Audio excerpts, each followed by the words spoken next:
When you're dealing with the reality of closing your business, there is an overwhelming sense of shame. What did you do wrong? Were you enough? Could you have done something better? How did you fail? It is immense.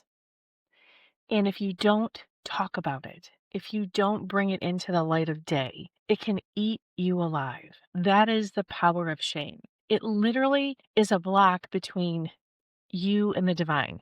It stops the light from coming in.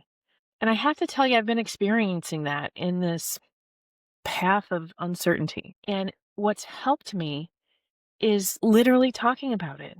I don't have shame. I have done a lot. I have taken all the steps that I've needed to take. And I got to say, 33 years is not something to have shame about.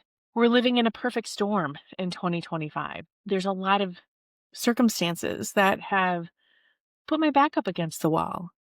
But this is not a place for shame. This is a place for action. This is a place for forward momentum. So shame can stop your energy. It can stop your magic. It can stop you being you.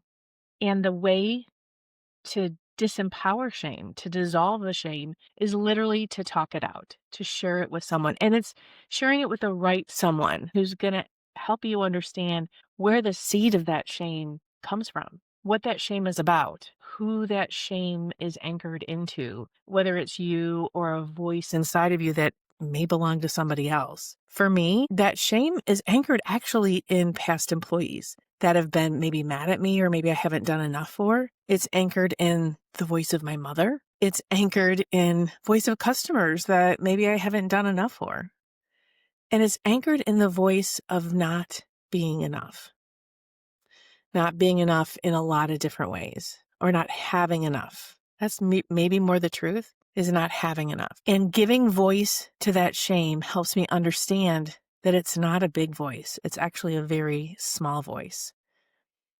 And the voice of enough, and the voice of the divine, and the voice of being connected with the world, and the voice of my divinity and my magic is actually a greater voice. So if you find that you're spinning in a place of shame, give it a voice so then you can understand that it really doesn't have a place in your life.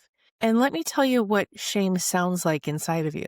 It sounds like that nagging, repeating, self-deprecating message that's going on in your head over and over again. Those circular thoughts of you're a loser. Don't tell anybody. The things that you keep to yourself that you don't want anyone to know about you. It's that sense of vulnerability that you keep quiet and you keep locked down. Those are the places of shame.